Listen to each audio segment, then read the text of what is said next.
They were up 10 with a little over 3 minutes to go in this game, and it ended up being a really close one. 111-109 for OKC. Big win on the road. A little too close for comfort, or you're good with how that thing went down at the end?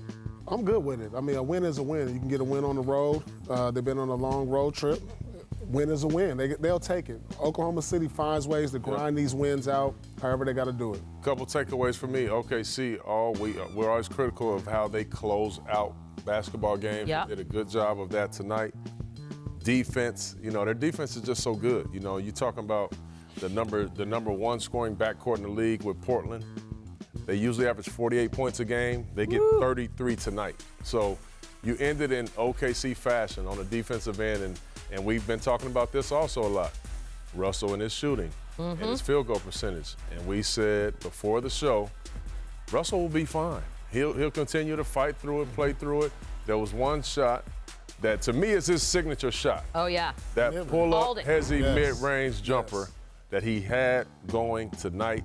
Finally got himself out of that slump. The one thing I like that I'm seeing out of Westbrook and George, they're starting to turn into that duo that we envisioned when Paul George signed with Oklahoma City, and it's becoming scary. You got two MVP caliber players playing at a high level right now, but Paul George is just taking this game to the next level. I mean, I just love the way he's playing. I mean, he's playing with poise.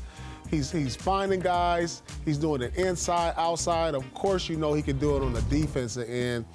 His talents is all coming together. He's playing like I've never seen him play before. And what's that like? He really deserves to start in the All-Star game, despite what the voting is and what everybody's saying about these other players. Yeah, I can't. He should be a starter. Who would argue that, by the way? He's playing. When you're in that kind of a zone where you seem each game, you're just unstoppable. What is that like? The game slows down for you.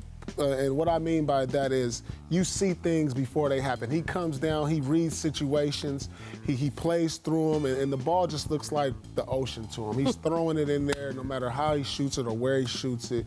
And you can see his game is really maturing because he's never in a rush. Sort of reminds me of somebody. I'm just going to let that sit there.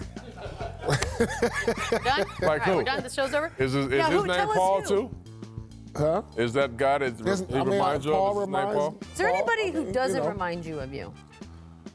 Yeah, there's a lot of people. By the way. A lot of people. Me. I mean, My goodness. A lot of people. I want to just really quickly touch on Portland because I think every year we start to sort of wonder what the ceiling is. Is it time to make some changes and do what? What would you do? I just feel like they invested a lot of time and years into some of those young guys, the Miles Leonards, the Harkless, Evan Turner. They had a huge summer of giving a lot of money to a lot of guys. I think they would have hoped that those guys would have taken the leap and the step right now to be able to help Dame, help CJ, Nurkic, who was an awesome get for those guys, playing well.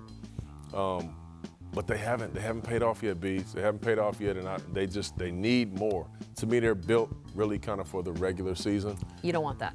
But we'll have to see what happens. Those guys can grow up. Not good enough. Russell Westbrook and Paul George, though, combined for 68 points, tied for their second most combined points as teammates. It's working. This is working. This is working. This is very nice to watch, actually.